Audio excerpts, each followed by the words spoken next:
మహాత్మా గాంధీ జాతీయ గ్రామీణ ఉపాధి హామీ పథకం తెలంగాణ రాష్ట్రంలోని మన ఇక్కడ కరీంనగర్ జిల్లాలోని చొప్పదండి మండలంలోని కాట్నపల్లి గ్రామంలో ఉన్నాం.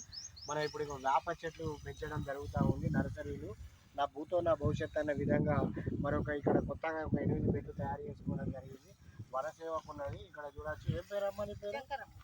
ఎన్ని రోజులు నువ్వు చేయబట్టి? 2 నెలలు అవుతుందా? ఇంతకుముందు చేసిన అనుభవం ఉందా? అక్కడ చేసిన, అక్కడ 3 ఏళ్ళు చేసిన, అక్కడ 2 ఏళ్ళు చేసిన. చిన్న పిల్లల లెక్క సాగాలి మనతో పాటు. ఇప్పుడు కొన్నిట్లలో అయితలేవు.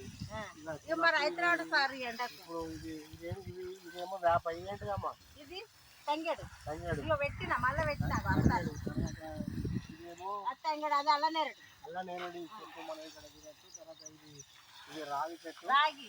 తర్వాత అల్లనేరుడి. తర్వాత ఇది మైదాకు మనం చూడొచ్చు.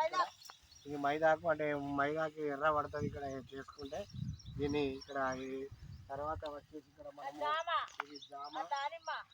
తర్వాత ఇక్కడ వచ్చేసి ఇది దానిమ్మ. ఇవి కొన్ని పూల చెట్లు ఉన్నాయి ఇక్కడ. తర్వాత ఇది కూడా మైదాకు. ఇది కానగ విత్తనం బయోడీజిల్కి వాడతాం మనం చూడొచ్చు ఇక్కడ.